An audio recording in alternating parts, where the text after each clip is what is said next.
What's up, guys? I've got Chapter 39 of Book 1 of the Royal Rangers series, A New Beginning here. We're going to go ahead and get into it. They studied the single sheet of paper, frowning as to its possible meaning. There was one word written on it, Pueblos, and 6 crosses drawn, each one numbered. Will scratched his head. There was something about the arrangement of 3 of those crosses that looked familiar. "What does Pueblos mean?" he asked, more to himself than to Maddie. But she answered, "I think it's Iberian. I just can't place it. Does it mean horsemen?" She frowned. Her schooling at Castle Araluen had included a basic study of foreign languages, including Gallican and Iberian, but she hadn't paid a lot of attention to those lessons, or any other lessons she had been taught, for that matter. "The benefit of a classical education," Will muttered. Maddie was still frowning, rubbing her forehead furiously as she strained for the elusive meaning of the word. It wasn't horsemen. It was on the tip of her tongue. It was villages, she said triumphantly. Pueblo means village in Iberian. And suddenly, Will knew why the arrangement of 3 of those crosses was familiar. He scrabbled in his inner pocket for Liam's map and spread it out beside the sheet from the intruder's satchel. He took a stick of charcoal from his belt wallet and quickly drew lines connecting the 3 villages of Danvers Crossing, Boyletown, and Esselden on Liam's map. The lines formed a narrow, oblique triangle. Then he took the sheet that Maddie had found and connected the first 3 villages marked there. He found himself looking at the same triangle. "These are the villages where children disappeared," he said, leaning back. Maddie pointed to the sheet she had taken from the stranger. "And there are 3 others," she said. Will frowned and drew a line from village number 3, which represented Boyletown, to the farthest village marked on the stranger's chart. The line ran east of northeast. He measured the length with his finger and thumb, then compared it with the distance between Esselden and Boyletown, calculating quickly. When Will had visited Castle Trelith, he obtained a detailed map of the fief. He took it out now and unfolded it, running his finger in an east-northeast direction until he came to a village that corresponded roughly with the other one on the chart Maddie had found in the intruder's satchel. "Willow Vale," he said. Maddie craned over his shoulder to see the map. "Why that one? Why not 4 or 5?" she asked. "Because it's number 6. So it's the last one they plan to visit. Maybe they haven't been there yet. It's a day's ride from here," he said thoughtfully. "Or a night's ride," she put in. "After all, we don't know how much time we've got. In which case, we don't have any time to waste." They retrieved their bows, quivers, and cloaks from where they were hidden in the handcart. Maddie went into one of the empty stalls and changed from her patched old dress back into her breeches, shirt, and jerkin. She tossed aside the thin-soled sandals she'd been wearing and hauled on her soft leather boots. When she finally donned her cloak once more, she heaved a sigh of satisfaction. It was good to feel like a ranger again. Staying in the shadows, they made their way out of the village. Nobody saw them or challenged them, and once away from the open space of the main street, they settled into a steady jog toward the clearing where they had left their horses. "Will Tug be up to the trip?"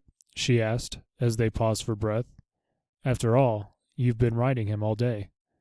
"He's a ranger horse," Will replied.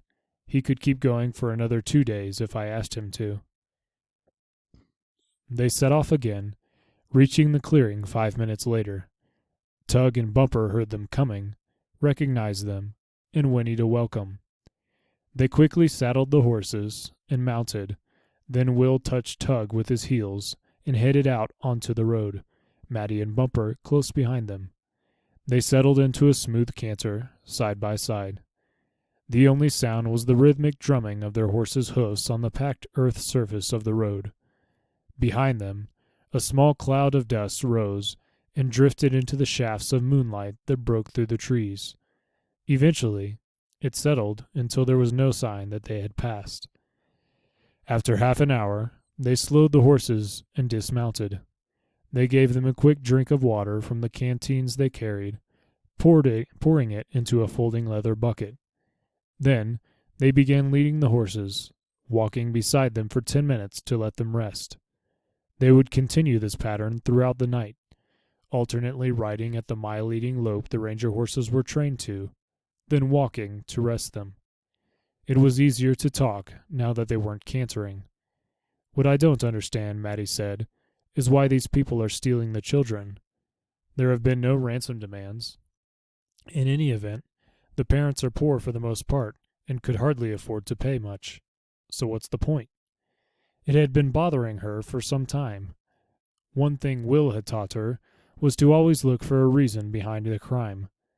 The question to ask was, who benefits? In this case, she could see no advantage for anyone, unless the stealer and his group were simply doing this for the sake of evil itself. "I don't think the idea is to ransom the children," Will said now. He had been giving the matter considerable thought, and there were several clues now apparent. "I think we're looking at a slave ring." "A slave ring?"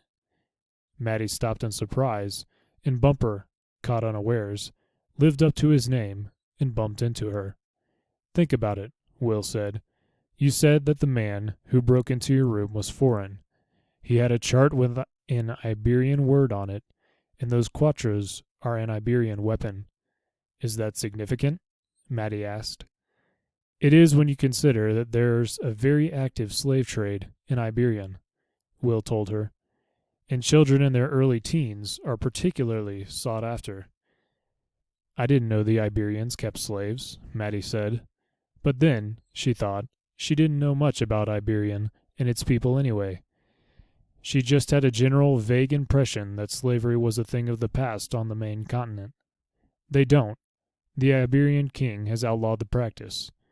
Apparently, his religion forbids keeping slaves, but it doesn't say anything about trading in them, so he permits his people to capture slaves and sell them on to others. There's a small but active fleet of slave ships operating out of Magala Harbor in South Iberian.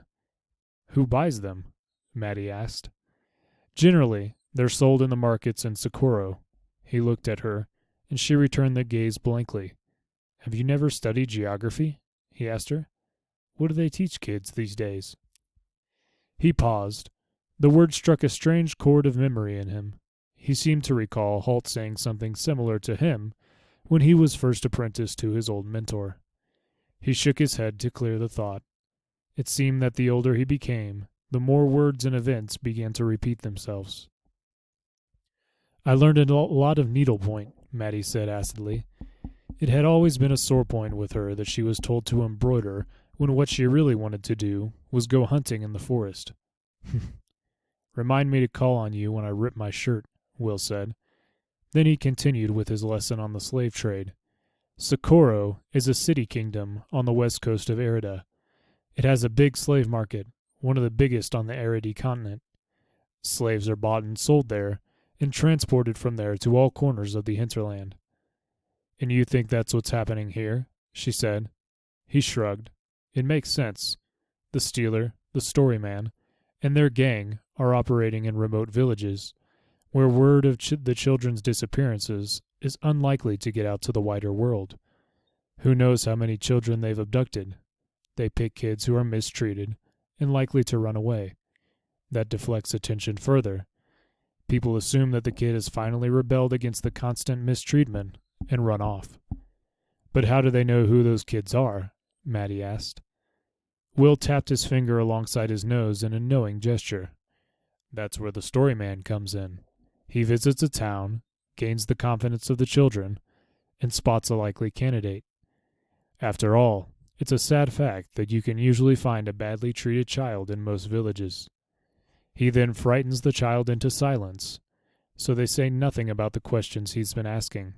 He leaves town, and sometime later, the stealer comes in and abducts the child the story man has singled out for him. The other kids say nothing, because they've been told if they do, they'll be the stealer's next target.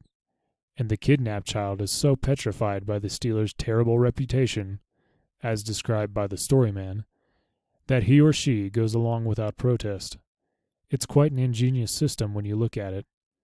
"That's horrible," Maddie said, thinking over what he'd said. That doesn't make it any less ingenious, Will told her. She turned to look at him. That's what's so horrible about it. So what do you plan to do when we reach Willow Vale? I'll find out if the Storyman has visited recently, and if there's any child in the village who's badly mistreated by his or her parents. How do you plan to do that? She asked. Will's expression turned bleak. I have my ways, he said. Come on, it's time we got mounted again. All right, that's it for Chapter 39. Thank you to all who joined me. I'll see you guys next time in Chapter 40. God bless and have a good one.